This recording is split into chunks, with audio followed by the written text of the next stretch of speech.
A gente vive na era da informação, mas está cada vez mais difícil se apropriar da avalanche de conhecimento que chega para nós na forma de vídeos, aulas, reportagens, PDFs, livros e por aí vai. Isso explica o sucesso de uma família de aplicativos que surgiu recentemente para escrita de notas digitais, onde é possível registrar de forma simples e rápida tudo que a gente vai aprendendo com o tempo, para depois conseguir consultar essas informações no futuro para tudo que a gente for fazer. O problema é que esses aplicativos não vêm com um manual de instruções. E a primeira dificuldade que surge para os usuários é lidar com a avalanche de notas pessoais que a gente vai criando dentro desses aplicativos, fazendo voltar pela janela o caos que a gente tentou expulsar pela porta. E isso explica a quantidade de vídeos que estão explicando aqui no YouTube métodos de organização e sistematização de notas digitais, com destaque para um método chamado Zettelkasten. Mas se você adotar o método Zettelkasten, todos os seus problemas estarão resolvidos! Mas esse não é um vídeo que vai te explicar a implementar o método Zettelkasten. Pelo menos não da maneira como vários outros vídeos aqui no YouTube têm feito, porque apesar de ser um método que se propõe flexível e adaptável, ele tem sido explicado de uma forma muito rígida e esquemática, gerando muitas dúvidas em quem tenta implementar ele e dúvidas que aparecem aqui nos comentários dos vídeos do canal e em outros lugares também. Eu acho que eu já assisti mais de 50 tutoriais sobre como fazer um Zettelkasten, gente. E eu não tô criticando nenhum canal em específico, mas existe uma tendência de apresentar esse método como uma fórmula mágica composta de 6 ou 7 princípios, sem considerar as variações possíveis, sem avaliar prós e contras, sem indicar as situações para as quais esse método é indicado e, muito importante, sem mostrar exemplos de aplicação prática, a não ser através de gráficos que são criados por aplicativos como o Obsidian, que são muito bonitos de ver, mas acabam se tornando uma espécie de fetiche, que não ajudam a entender como trabalhar na prática. Então, gente, a minha ideia nesse vídeo é usar a minha experiência de mais de 10 anos com esse tipo de aplicativo de escrita de notas, que eu usei inclusive para escrever meu mestrado e doutorado em antropologia, para explicar o Zettelkasten, mas ao mesmo tempo tomar ele como ponto de partida de uma análise que vai apontar um amplo leque de possibilidades para você escrever notas e relacionar ideias e criar ideias. E as reflexões que eu vou propor aqui fazem parte de um método que eu estou desenvolvendo aqui no canal, que se chama morfogênico, que em poucas palavras significa algo que toma forma à medida que se desenvolve, o que poderia ser aplicado também para o método Zettelkasten, mas nesse caso os nossos critérios são muito mais híbridos e heterogêneos, como vocês vão ver. E se vocês se interessaram pelo tema desse vídeo, eu convido vocês a se inscreverem no canal, ativarem o sininho para receberem notificações de novos vídeos, porque aqui a gente fala muito sobre técnicas de aprendizado e criação de ideias para estudantes, pesquisadores, profissionais e todo mundo que gosta de refletir criticamente e criativamente sobre suas ideias.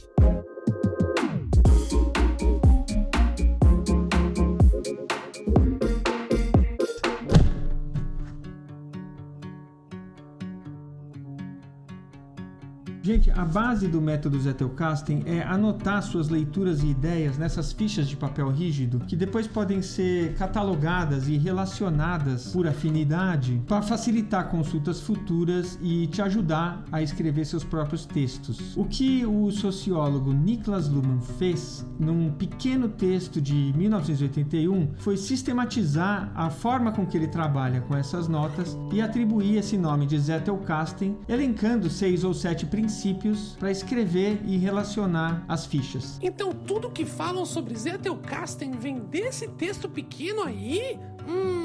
Mas o método ficou restrito um pouco à academia alemã, até que um pesquisador chamado Sonke Arens escreveu um livro que foi traduzido para o inglês em 2017 com o nome de How to Take Smart Notes, ou Como Tomar Notas Inteligentes, que explodiu em popularidade no mundo. E um pouco por coincidência, a partir de 2020, começaram a surgir aplicativos para escrita de notas digitais, como o Roam, o Logseq e o Obsidian, que facilitam muito a aplicação desse método Zettelkasten. Zettelkasten. Só que, gente, uma coisa que não está presente nem no livro do Sonky Arens é a observação de que a escrita de fichas como essas existe desde o século XVI. Ela foi extensivamente usada ao longo da história e, inclusive, por inúmeros pesquisadores do século XIX e XX, como, por exemplo, Walter Benjamin, Michel Foucault, Lévi-Strauss, Umberto Eco, que escreveu esse livro Como se faz uma tese, onde ele explica detalhadamente como escrever fichas de diversos tipos, que não tem nada a ver com o método Zettelkasten, mas são fichas de leitura, de escrita, de ideias. E se você quiser ter um panorama dessa discussão, eu recomendo para você um artigo escrito pelo Robson Nascimento da Cruz e pelo Júnior Vieira Rezende, que eu coloquei o link aqui na descrição do vídeo, que fala um pouco do Niklas Luhmann, mas dá esse contexto mais amplo da escrita de notas. Se vocês quiserem acompanhar, eles são membros de um laboratório chamado Clube da Escrita, que tem publicado coisas muito interessantes sobre a escrita de notas e as formas de estudar e escrever. Eu conheço esse Clube da Escrita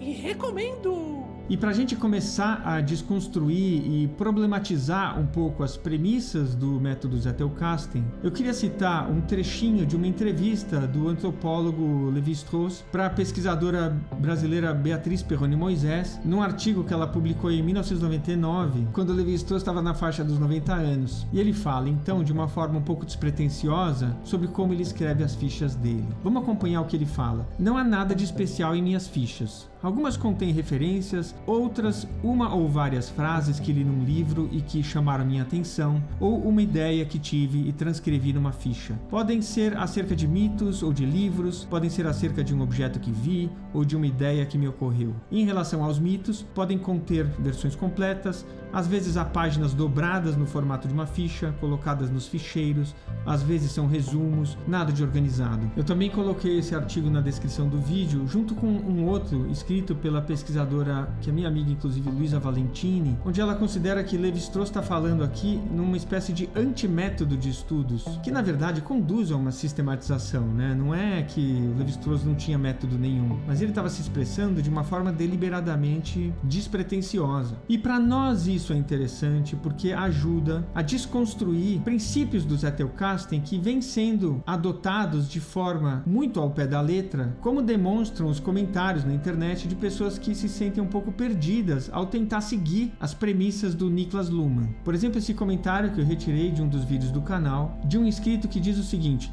é difícil relacionar uma nota assim com as outras. Ele está tentando aplicar o método Zettelkasten, né? Eu já tentei criar as notas atômicas, que a gente vai falar daqui a pouco, que é uma ideia por nota, mas esse tipo de leitura fácil acaba virando um caos. Um artigo gera umas 10 notas diferentes e fica quase impossível recuperar o argumento do autor depois, sem precisar ler novamente o texto. E a mensagem principal que a gente vai desenvolver ao longo do vídeo agora é a seguinte: um método ele tem que ser útil para você, ele tem que trabalhar para você e não o inverso. Eu sempre digo que a gente não pode trabalhar para os nossos métodos. Gente, se o Zettelkasten não está funcionando, é preciso adaptar ele para as necessidades de cada um e para as necessidades de cada momento. É um pouco isso, né? Mas a gente vai ver agora as premissas uma a uma e vai mostrar como que a gente pode flexibilizar elas na prática. Eu vou mostrar algumas das minhas notas de estudo e de ideias para a gente entender a implementação da coisa no cotidiano mesmo, né? Então vamos em frente. O primeiro ponto do Zettelkasten se refere ao conteúdo, ou seja, ao que a gente vai escrever de fato nas fichas. E as recomendações de modo geral sugerem que você escreva suas ideias. Só que falar em ideia é evocar uma coisa muito abstrata e pura, né? Como se a gente tivesse uma ideia desprovida de citações, referências, interpretações possíveis, hipóteses. Então eu trouxe aqui a primeira ficha que eu vou mostrar para vocês que eu já escrevi e que está me ajudando a escrever um artigo sobre aluguel informal, que trata das relações de aluguel que acontecem em comunidades pobres e precárias, na maior parte das vezes sem envolver escrita de contratos ou corretores imobiliários. Eu não vou ler a ficha na íntegra, mas eu estou mostrando para vocês, se vocês quiserem pausar o vídeo e dar uma lida. E o que é importante entender é que o título da ficha de ideia pode ser mobilizado imediatamente por outras fichas e pelo meu texto final, tudo bem? Mas para embasar essa ideia de que o aluguel informal cresceu muito no Brasil nas últimas décadas e no mundo também, eu enumerei uma série de referências bibliográficas que confirmam essa hipótese e, inclusive, reproduzir de forma sintética as formulações e as próprias frases que aparecem nessas fontes. E é isso que vai ser útil para mim na hora de escrever o texto, entende, gente? Então, o primeiro ponto, uma ficha não precisa ser só de ideias. O segundo ponto está relacionado com o anterior e tem a ver com quais os limites do seu Zettelkasten, quer dizer, o que você pode ou não colocar dentro de um fichário de ideias. A palavra Zettelkasten em alemão, ou Sleepbox em inglês, sugere fichas dentro de uma caixa. E o Niklas Luhmann já trabalhava com mais de um fichário, porque ele tinha um para as referências e outro para as ideias. Eu acho legal fazer essa subdivisão, porque ela de fato ajuda a gente a entender o que é ficha de leitura, registro mais, digamos assim, fiel do que você leu, né? Uma análise mais crítica das suas leituras e o desenvolvimento das suas ideias propriamente ditas. Mas o que eu queria enfatizar é que as suas fichas de ideias podem estar relacionadas não só com as fichas de leitura, mas hoje em dia com todas as outras fichas que tem na sua rede pessoal de conhecimento. Por exemplo, fichas de rascunho de textos, fichas de textos finais, fichas de vídeos do YouTube, fichas temáticas, que o Niklas Luhmann também trabalhava. Então, esse gráfico que eu criei aqui ajuda a gente a entender isso. Cada pontinho é uma ficha, os pontinhos vermelhos são fichas de ideias, os pontinhos verdes são fichas de leitura e os amarelos são fichas temáticas ou índices, que são espécies de pontos de entrada, pelo menos no meu sistema, que levam a várias outras fichas. Mas como vocês podem ver, também tem pontos cinzas aí, que são fichas de vários outros tipos. Eu gosto de relacionar até com fichas que eu joguei fora. Por exemplo, essa ficha aqui, olha só. Aluguel informal é bem visto por contraste com situações sociais inferiores, né? De maior pobreza ainda. Então, quando a gente seleciona aqui, a gente pode ver, olha, eu tenho 3 fichas de ideias relacionadas a essa. Eu tenho fichas verdes, que são fichas de leitura, e tem a ficha temática, que é a que está selecionada agora, ela está azul, mas na verdade ela é amarela. Enfim, isso permite uma diversidade muito grande de relações, né, gente? E aí um pouco essa imagem de que a gente pode sair da caixa do Zettelkasten ou do Sleepbox, né? Conforme for necessário pra gente. Gente, um rápido convite para você se inscrever nas mentorias de Obsidian que eu comecei a oferecer a preços promocionais, para você dominar todas as ferramentas do Obsidian em 4 encontros e receber um cofre todo configurado com temas, atalhos e plugins estratégicos. E assim você apoia meu trabalho, ajuda a continuidade do canal e consegue elevar seus estudos e criação de ideias para um outro nível. Os participantes das primeiras turmas têm gostado demais do curso e daqui a pouquinho eu vou ter mais informações online assim que eu tiver tempo para construir um site. Por enquanto, se você tiver interesse, eu te convido a dar uma olhadinha no link que está aqui na descrição do vídeo e mandar um e-mail para mim. E agora vamos voltar para o vídeo. O terceiro ponto tem a ver com a forma de escrever essas notas, e as recomendações comuns, inclusive do Sonke Arens, é de que a gente tem que escrever as fichas da forma mais acabada possível e amadurecer ao máximo a ideia, como se a gente estivesse publicando mesmo o texto da ficha. Então, gente, mas assim, isso pode valer como uma meta, né? Mas você não pode deixar de criar uma ficha de ideia ou qualquer tipo de registro porque ele não está ainda finalizado ou amadurecido. Então eu trouxe, por exemplo, essa outra ficha aqui, que também tem a ver com aluguel informal, onde vocês podem ver que eu tenho aqui até uma lista de coisas a serem feitas para preencher essa ficha. Eu sei que ela é importante, mas eu não tive tempo de buscar os trechos que vão amparar o argumento que está no título da ficha. Então, escrever notas maduras e acabadas pode ser até uma meta, só que muitas notas vão estar inacabadas. Provavelmente a maioria das suas notas vão estar em processo de escrita. E existem outros textos e recomendações falando da importância de uma escrita aproximativa. Não sei se vocês já ouviram esse termo, que tem até a ver com uma afirmação do Freud. Depois eu preciso pegar essa referência pra gente. Mas fala da capacidade dos escritores de colocar no papel as coisas que surgem na mente para depois ir trabalhando elas no processo. Quer dizer, mais uma vez, a gente tem que questionar, né, gente, a divisão entre mente e corpo, entre teoria e prática. Não funciona pensar que a gente tem ideias que estão na nossa cabeça e depois a gente vai transpor elas para o papel. Transpor no papel é pensar. Então, as notas têm que ser processuais, aproximativas. Bom, é isso. Outro ponto que a gente precisa ver do Zettelkasten é a recomendação de escrever notas chamadas atômicas, ou seja, uma ideia por nota,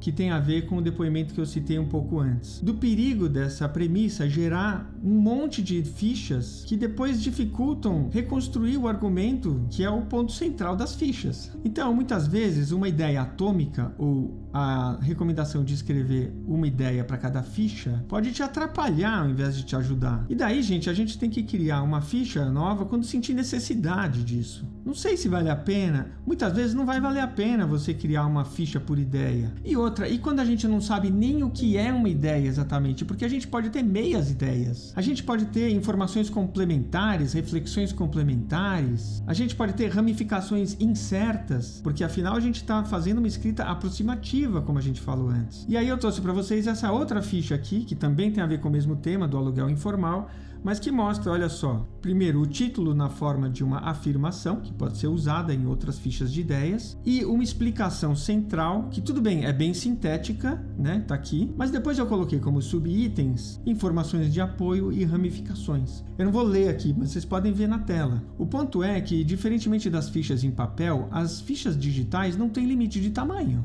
Então a gente pode até colocar uma ideia por ficha, que está aqui no começo, mas depois a gente pode desdobrar isso. Isso não vai atrapalhar a consulta, a ficha no futuro. Então eu contextualizei, olha só, a afirmação da ficha vem até aqui, e aqui embaixo eu ainda tenho uma seção de referências que eu resolvi concentrar aqui embaixo. O próximo ponto tem a ver com a estrutura do conjunto das notas. E, de modo geral, as recomendações do Zettelkasten são para construir uma estrutura profunda, ou seja, várias notas de ideias que vão levando a outras notas de ideias, que vão levando a outras notas de ideias, em contraste com fichas de índice ou temas que contenham todas essas fichas de ideias, ou seja, uma estrutura mais rasa. O Luhmann trabalhava com os dois tipos de notas, né? Com as notas temáticas e as notas de ideias que vão levando a outras e vão criando essa profundidade. E eu não consultei o fichário do Luhmann, mas eu pessoalmente trabalho com as duas modalidades, e principalmente quando um assunto está começando, ou como nesse caso, eu estou criando fichas que eu não tenho certeza se vão ser úteis, se eu vou usar elas para o resto da vida, porque eu estou criando muitas delas para escrever um artigo, eu não vou ficar me preocupando muito em criar essa profundidade. Então, o que eu tenho aqui? Eu tenho as fichas temáticas que estão em amarelo, ou azul aqui no caso, né? Olha só,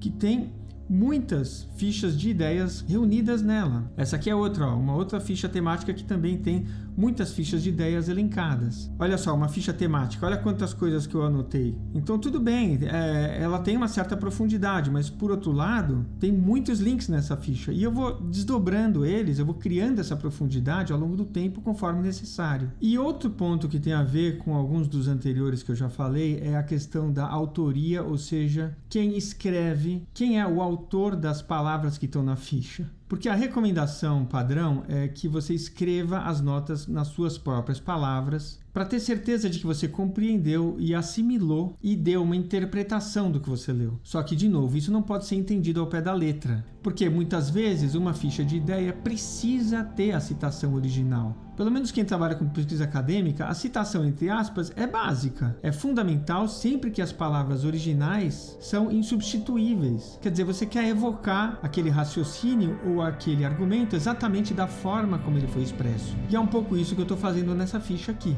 como vocês podem ver. E aí, né, gente, precisamos desconstruir um pouco essa ideia de que reproduzir passagens não é refletir. Quando eu estou relacionando ideias diferentes, essa é uma reflexão própria. Enfim, de novo, não levar ao pé da letra essas recomendações. Flexibilizar para suas necessidades, né? No caso, eu tenho uma necessidade de escrever um artigo sobre o assunto. Então, eu preciso citar muitas coisas e raciocinar junto com elas. E uma observação adicional seria pensar que o autor de uma ficha não precisa ser uma pessoa só. O Lévi-Strauss, por exemplo, se envolveu na organização de arquivos de fichas coletivas, que eram escritas por vários pesquisadores ao mesmo tempo. E eu estou ansioso para a inauguração de uma funcionalidade nova que o Obsidian já anunciou, que prevê a possibilidade de escrever notas coletivamente, assim como já acontece em outros aplicativos como o OneNote e Notion. E por último, mas não menos importante, está a necessidade de conciliar objetivos de curto e longo prazo. Porque no livro do Sonke Arens, por exemplo, existe a recomendação de você escrever fichas de ideias sempre que uma ideia ou uma inspiração ocorrer. Você vai para suas fichas de ideias, onde você registra o que pode ser útil para você até no longo prazo e elabora essas fichas. Só que eu tenho certeza que todo mundo que já tentou fazer isso se deparou com uma grande dificuldade. Porque para escrever uma ficha de ideias que pode ser útil no longo prazo, você tem que parar todo o raciocínio do que você está fazendo para cumprir a entrega de um artigo ou de um texto no curto prazo e escrever e amadurecer aquela ficha de ideia. E quando eu tentei fazer isso, gente, eu simplesmente duplicou o meu prazo de elaboração de textos. Então a gente precisa desenvolver estratégias para conciliar esses objetivos de curto e longo prazo. E é claro que existem recomendações para isso. Uma delas é justamente registrar uma ficha de ideias de forma inacabada para depois voltar a ela quando você tiver tempo. Mas o fato é que no dia a dia a gente vai encontrando esses espaços e por isso, de novo, não pode seguir muito ao pé da letra essas premissas todas, né? Gente, eu vou fazer recomendações mais concretas no futuro sobre como escrever fichas de leitura e de ideias, mas por enquanto eu queria convidar vocês para se inscreverem na lista de e-mails pelo link que está aqui na descrição do vídeo. E se você quiser uma explicação básica de como criar essas fichas de ideias, eu recomendo para você o link que está no topo da tela. Ou se você quiser relacionar fichas por meio de etiquetas e links e fichas temáticas, tem esse vídeo aqui que está mais embaixo. Então eu te vejo no próximo vídeo e queria te convidar para colocar agora essas ideias em prática.